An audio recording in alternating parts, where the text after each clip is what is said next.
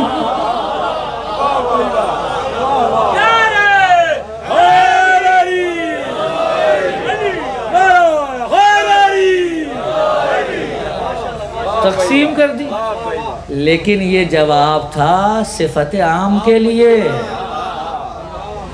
اور اب امام نکلے اور نکل کے جا رہے ہیں تو ابو بصیر ساتھ ساتھ اور کہہ رہے ہیں واہ مولا کیا جواب دیا آپ نے، بہترین جواب دیا۔ کہا وہ اس کے لیے تھا تمہارے لیے نہیں ہے۔ کہا کیا مطلب اس کے لیے تھا میرے لیے نہیں ہے؟ کہا تو پھر میرے لیے کیا ہے؟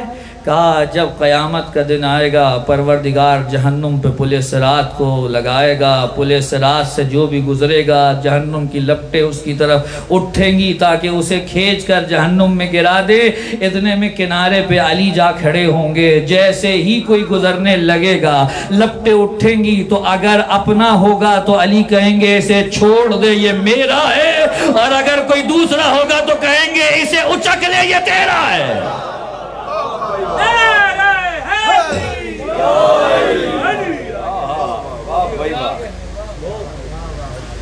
یہ رحمت خاصہ تھی، توجہ فرما رہے ہیں حضرات؟ تو یہ ہے مظہر خدا کی رحمت عام کے بھی، خدا کی رحمت خاص کے بھی۔ یہ ہے مقام و منزلت اہل البیت اور مقام و منزلت رسول اللہ محمد مصطفیٰ صلی اللہ علیہ وسلم۔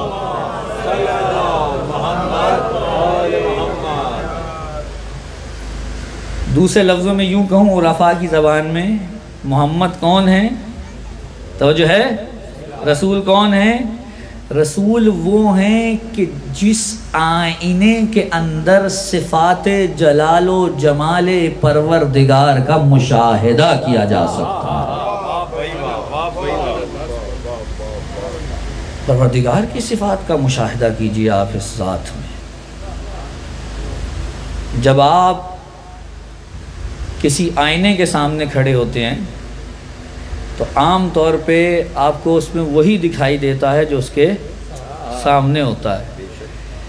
خدا نے اپنی مخلوقات سے کہا تم مجھے نہیں دیکھ سکتے،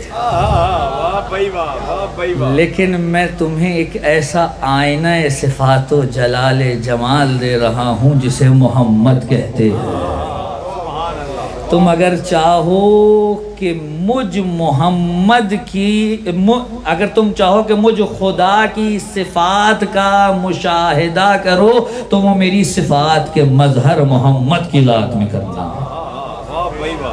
اس لیے رسول نے حدیث معروف ہے، فرماتے ہیں جس نے مجھے دیکھا اس نے حق کو دیکھا، جس نے مجھے دیکھا اس نے حق کو دیکھا۔ کیا معنی؟ یعنی یہ آنکھ ظاہری آنکھ سے نہیں، ظاہری آنکھ سے دیکھنے والے تو بہت تھے لیکن ساروں نے حق کو نہیں دیکھا۔ دیکھیے ظاہری آنکھ کا تو ہمارے ہاں کبھی بھی مطالبہ رہا ہی نہیں ہے، ہم تو کہتے ہیں ظاہری آنکھ ہو یا نہ ہو دل کی آنکھ کھلی ہونی چاہیے، ورنہ عین ممکن ہے ساتھ رہنے والا گھر میں ابو لہب ظاہری آنکھ سے دیکھتا رہے وہ کچھ نہ دیکھ پائے، اور جس نے زندگی میں ایک دفعہ بھی آنکھ سے نہ دیکھا ہو وہ ایسے قرنی بن جائے۔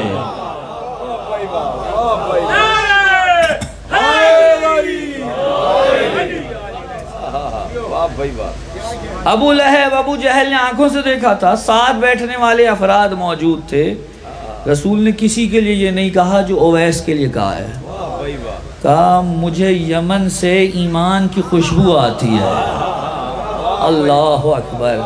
اس خوشبو والے کانسیپٹ کو وہی سمجھ سکتے ہیں جو روزانہ حدیث قصہ پڑھتے ہیں، توجہ ہے کہ نہیں ہے؟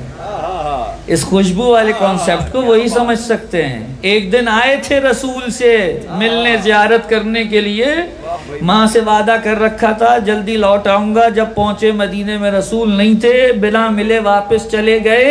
رسول آئے تو کسی کو بتانے کی ضرورت نہیں پڑی، رسول نے پوچھا کیا کوئی آیا تھا؟ کہاں ایک شخص آیا تھا یمن سے، کہاں میں اویس کی خوشبو محسوس کر رہا ہوں۔ جس نے مجھے دیکھا ظاہری آنکھ سے نہیں، جس نے مجھے دیکھا اس نے حق کو دیکھا۔ یہ ہے مقام، یہ ہے منزلت رسول۔ دنیا نہیں معلوم کہاں جا رہی ہے۔ کل ایک تاریخ گزری ہے، اب میں کیا کروں کہ اگر اشارہ نہ کروں تو سمجھوں گا کہ حق نہیں ادا ہوا، وقت بہت زیادہ لے لیا آپ کا، معذرت چاہتا ہوں۔ کل جو تاریخ گزری ہے وہ تاریخ ہے جس کے لیے عبداللہ ابن عباس کہا کرتے تھے کہ عالم اسلام میں جتنی بھی مصیبتیں آئی ہیں وہ اس دن کی وجہ سے ہیں۔ اور وہ کون سا دن ہے؟ وہ دن تھا جس میں رسول نے کہا تھا لاؤ مجھے کاغذ قلم دوات دے دو، میں تمہارے لیے ایک ایسی تحریر لکھ دوں جس کے بعد کبھی گمراہ نہ ہو۔ اور جن کو گمراہی سے رسول بچانا چاہتے تھے انہوں نے ہی وہ تحریر لکھنے نہیں دی۔ اگر رسول کی عزت و تکریم کی بات کرنی ہے تو یہاں سے شروع کیجئے۔ اس عالم میں بھی رسول کو اپنی امت کی ہدایت کا کتنا خیال ہے، لیکن قبول نہیں کیا گیا۔ کہتے ہیں عبداللہ ابن عباس روتے تھے، جہاں بیٹھے ہوتے تھے سامنے کی زمین آنسوؤں سے تر ہو جایا کرتی تھی جب بھی اس واقعے کو یاد کرتے تھے۔ کتنا ظلم ہوا۔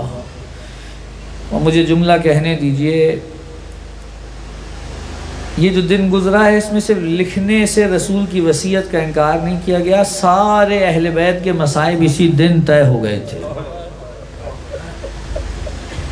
یہ بھی طے ہو گیا تھا کہ فاطمہ سے ان کا حق لیا جائے گا، یہ بھی طے ہو گیا کہ علی سے ان کا حق لیا جائے گا، اور یہ بھی طے ہو گیا کہ حسن کے جنازے پہ تیر برسیں گے اور حسین کا جنازہ تیروں پہ ہوگا۔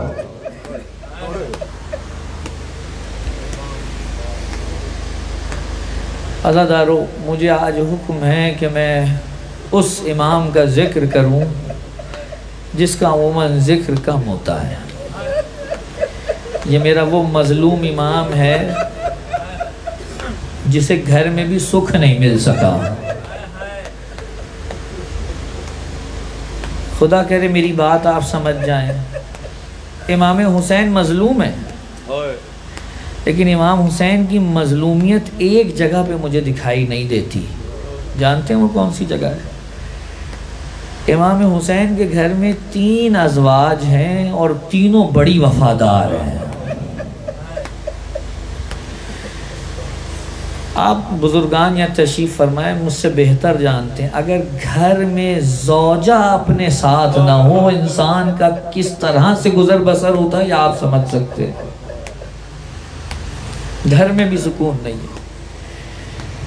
شاید آپ یہ سمجھتے ہیں کہ امام حسن کو پہلی دفعہ زہر دیا گیا اور وہ شہید ہو گئے. روایات میں ملتا ہے 7 مرتبہ زہر دیا گیا میرے مولا کو. ایک مرتبہ ایک لائن اپنے عصا کے نیچے جو لوہا لگا ہوتا ہے اسے زہر میں بجھا کے لایا اور میرے مولا کے پیر میں رکھ کر دبا دیا.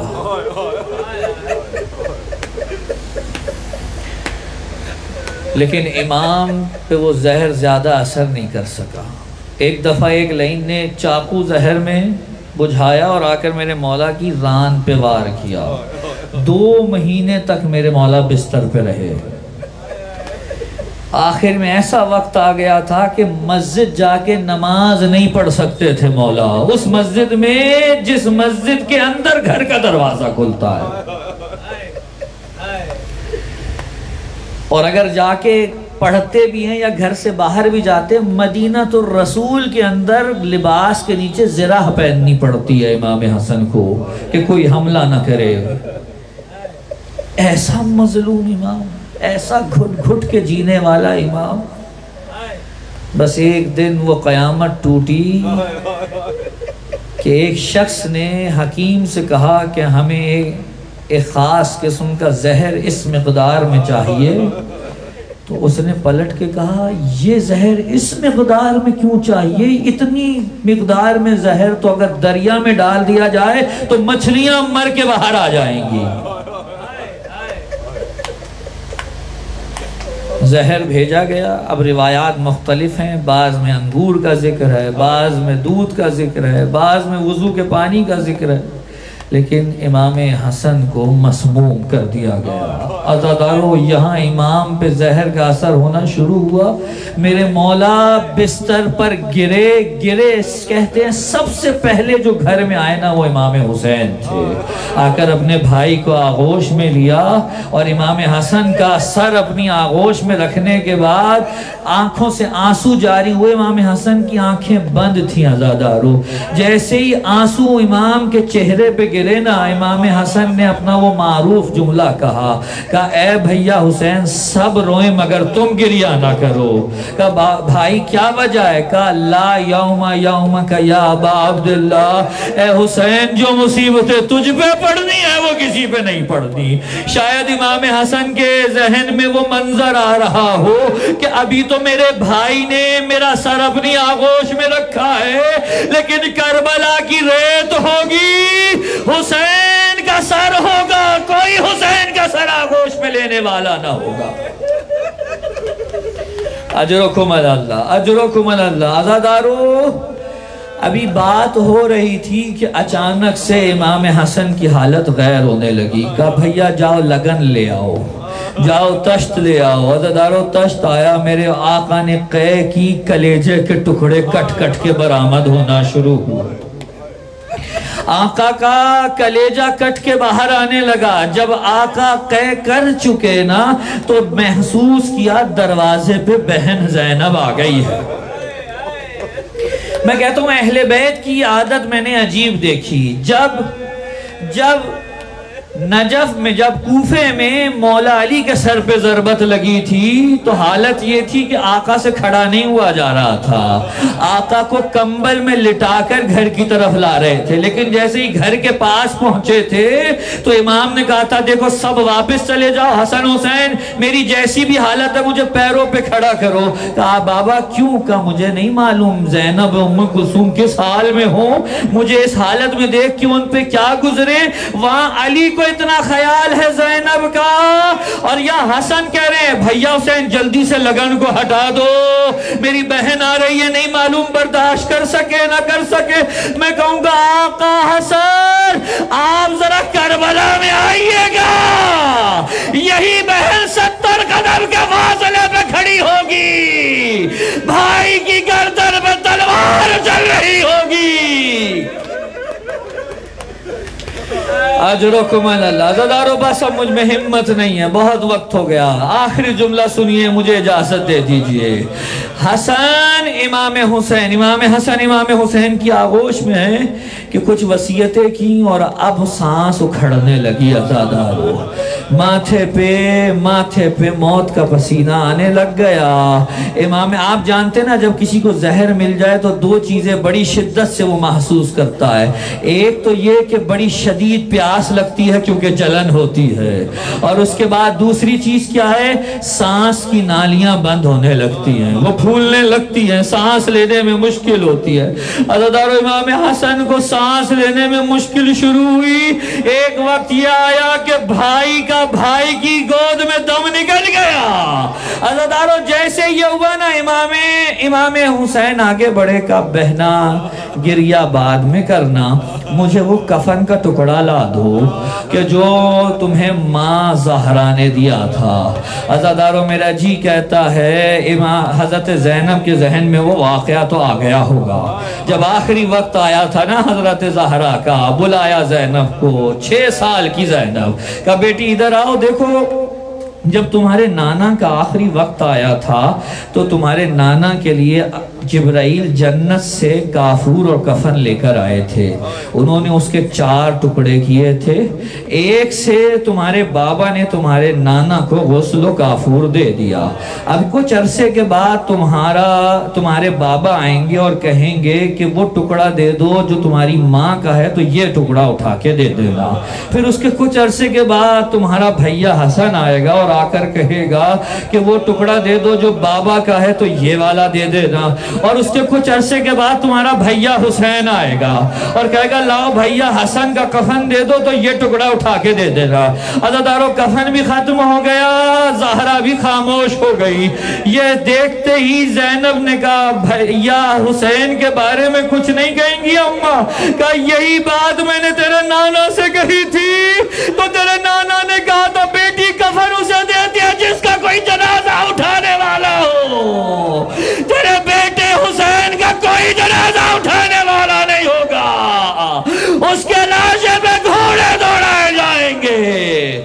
عزادارو حسن کو کفن دیا گیا، اور لیکن اب یہ مظلومیت واحد میرے مولا حسن کی ہے، جب بھی گھر سے جنازہ نکل جائے کبھی لوٹ کے گھر نہیں آتا۔ عزادارو یہاں سے جنازہ نکلا اور وہاں سے تیر برسنا شروع ہوئے۔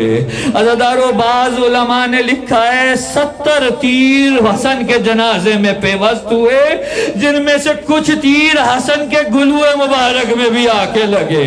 عزادارو واپس آیا جنازہ جب گھر میں آیا نا، زینب اور ام کلثوم مطمئن بھائی کا جنازہ نکل گیا، لیکن جب جنازہ واپس آیا تو دیکھ کے حیران تھی، جب گیا تھا تو کفن سفید تھا، جب لوٹا تو کفن سرخ ہو گیا۔ ساری بیویاں جنازہ لوٹنے کے بعد حسن کے جنازے پہ گری، واحد زینب تھی جو حسین سے لپٹ گئی، کہنے لگی ہے میرے بھائی حسین، ہے میرے بھائی حسین۔ سب کہنے لگے اے زینب تم حسین سے لپٹ کے کیوں روتی ہو؟ کہ میں نے ہمیشہ اپنے نانا بابا سے سنا کہ میرا بھائی حسن مدینے میں مارا جائے گا اور میرا بھائی حسین غریب الوطنی میں مارا جائے گا، جو وطن میں مارا گیا اس کا یہ حال ہے، جو غریب الوطنی میں مارا جائے گا یہ امت اس کے ساتھ کیا کرے گی؟ الا لعنت اللہ علی القوم الظالمین، سیعلم الذین ظلموا ای منقلب ینقلبون۔ پروردگار امام زمانہ کے ظہور میں تعجیل فرما، ہمیں ان کے وان و انصار میں شامل فرما، بحق محمد و آلہ الطاہرین ماتم حسین۔